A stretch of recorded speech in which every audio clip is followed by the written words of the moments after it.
Live from our 7 Tasmania studios, your nightly news with Rachel Williams begins now. Tasmania's honeymakers have been given a sweetener in the face of climate change and summer bushfires. The state government will spend $750,000 to support the industry. Beekeepers say the biggest challenge remains access to leatherwood. We know there's lots of leather in Tasmania. We can't get to it and we don't know where it is, and we're hoping to use some of that money to identify those areas. It's been a very tough time for beekeepers and the honey industry in Tasmania, and so as a government we're standing shoulder to shoulder with the beekeepers. The funds will be spent over the next 3 years. A major search operation is underway at Cradle Mountain, Lake St Clair National Park, after a man failed to return from what was meant to be a week-long walk around the Mount Cuvier region. Tasmania Police says they're concerned for his welfare, but the 57-year-old from Victoria is an experienced bushwalker and is understood to be carrying an EPIRB which hasn't been activated. The man's family contacted police yesterday, triggering the ground search. Is well equipped. He has a tent, appropriate weather and warm clothing. He does have considerable experience in the location and in these sorts of conditions. Helicopters are unable to be used at this time due to low cloud coverage. Hundreds of visitors have been left disappointed after heavy snowfall forced the closure of the road leading to Mount Field. Vehicles were forced to turn around on the wet single-lane gravel road.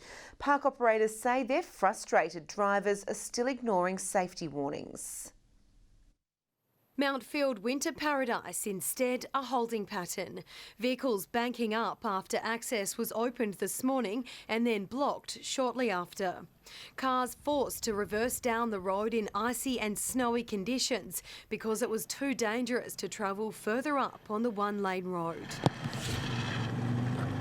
Operators are growing increasingly frustrated. People aren't heeding warning signs or checking advice from the visitor centre first and are still taking the risk of driving up without a four-wheel drive or two-wheel drive with snow chains, creating serious hazards for other road users and staff. It's absolutely disappointing, but when you've got a family with 3 kids and you've been building them up for a visit to the snow, that's when it really hits home how difficult this really is for people. Being a weekend and school holidays, today's visitor numbers to the park were in the thousands. Some saying they had to wait more than 2 hours to get back down. It's not great to have to pull someone off that road when it's dry, let alone covered in ice and snow, and that can be dangerous for other drivers, particularly on those windy bends. Park operators calling for a roundtable discussion with government and stakeholders to address the issue. A shuttle bus tipped as the most feasible option. We need a bus company that can do it, that can work with us to make this successful. We've seen it work in Cradle Mountain. I think it's time we need to look at that here in Mount Field. This family managed to improvise as the chaos unfolded around them. A reminder, if the road is closed, there are other options in the area, such as the Tim Shea Lookout just past Medina. It is a sealed road, so it's much more accessible for most people. Just a few months ago, this area was being ravaged by bushfire. Now, just 7 months on, here at Tim Shea, the peaks are blanketed with snow, a stark contrast to the blackened landscape. And then we come here today. It's amazing. The energy palpable with these Colombian nationals witnessing snow for the very first time. You kind of cry because it's incredible. You just get blown away. Wow, this is really amazing. I haven't seen like a mountains like that, so wow, it's really, really impressive. 12-year-old Kyle relishing the experience and hoping everyone else did too. I hope everyone has a good day and has fun. Snow also making the day for this Gold Coast couple who tied the knot in the magical conditions at Cradle Mountain. Most certainly a day to remember. Louise Hedger, 7 Tasmania News. The Huon Valley's annual pagan celebration has wrapped up today after a weekend of fire, food and festivities. Organisers say numbers have been down thanks to the weather. However, that didn't stop crowds enjoying a final day in the mud. A pagan blessing of the apple trees, sure to be heard from across the valley. Gumboots on and all rugged up to go. These painted faces are drawing the 6th annual Midwinter Fest to a close. It's amazing. We'd really like to thank the locals and everyone involved for their resilience in showing up and, like I said, in really testing conditions. But at this stage, we think the festival's been a great success. Organisers say poor weather conditions have impacted crowd numbers this year. There's no doubt numbers are down. The weather has played. Friday night was a particularly brutal night from a weather perspective. However, the rain and icy Tasmanian chill failed to put a dampener on today's final celebrations. I was visiting from Queensland and thought I'd come check it out. Just for a bit of fun with the kids and get outside and experience the real Tasmania. With a splash in the swampy grounds, simply adding to the festivities. I've been playing in the mud just there for a bit too. This is the first time the festival has been held at Ranelagh, and there are plans the muddy showgrounds will come alive with the pagan celebration once again next year.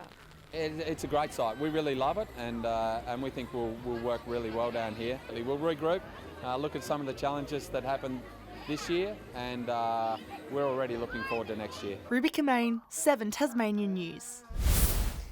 He started out practicing goal umpiring in his backyard. Now Mike Simmons has reached his own goal, notching up 600 games of the real thing. And he had his very own cheer squad to mark the milestone.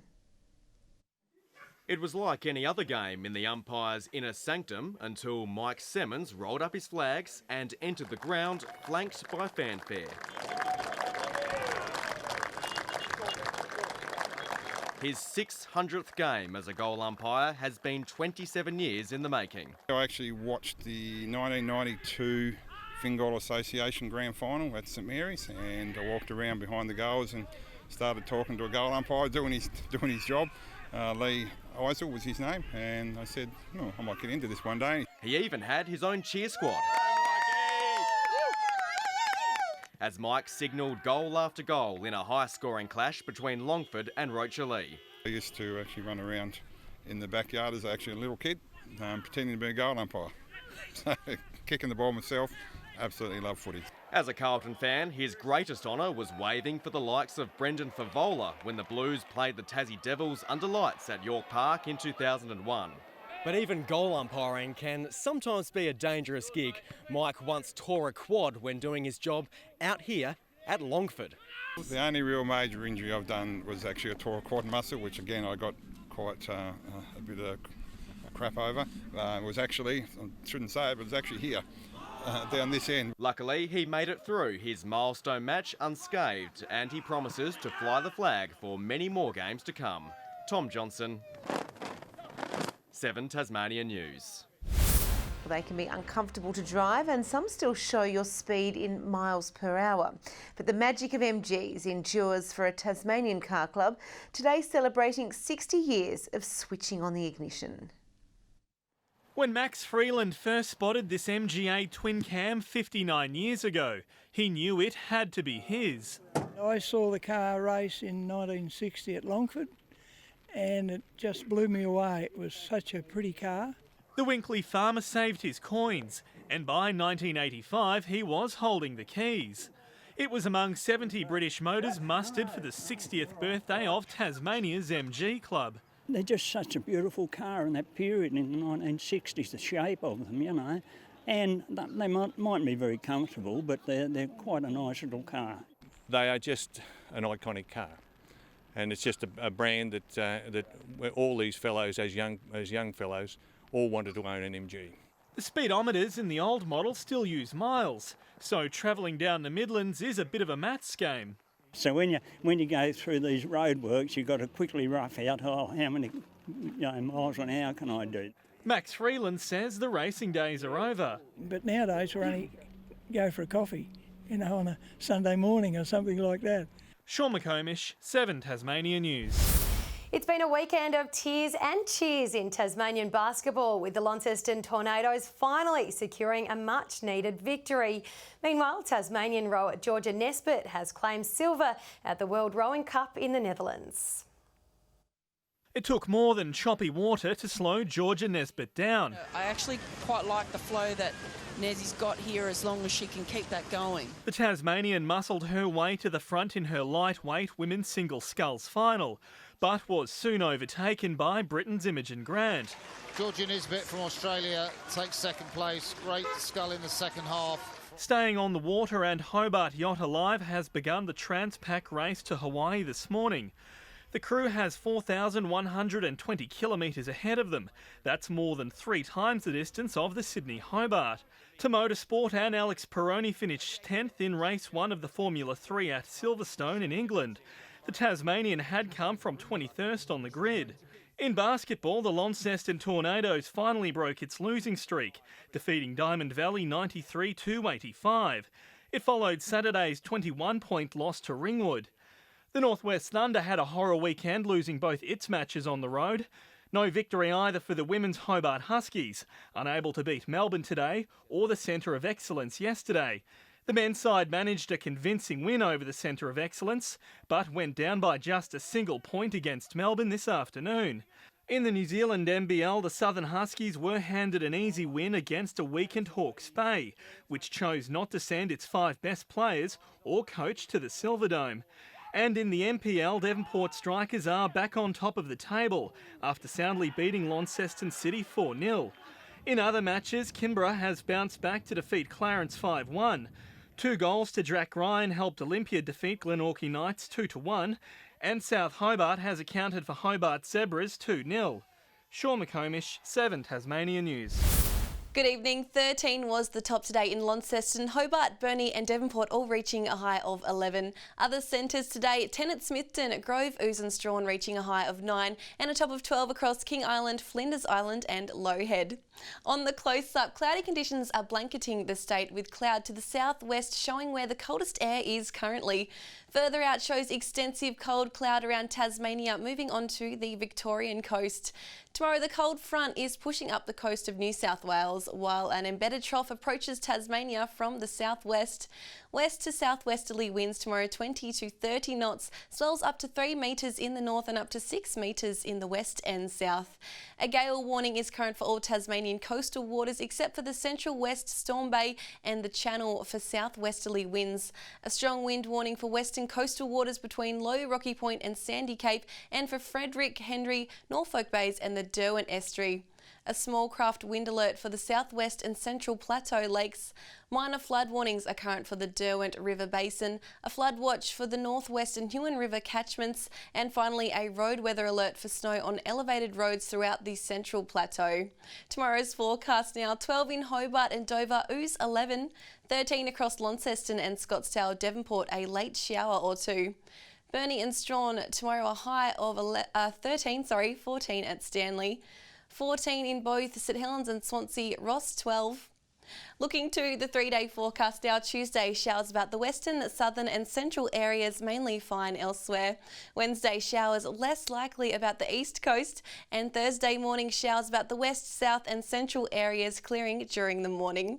Capital cities looking sunny in Perth and Brisbane tomorrow, 12 in Canberra and a shower or 2 across Adelaide and Melbourne.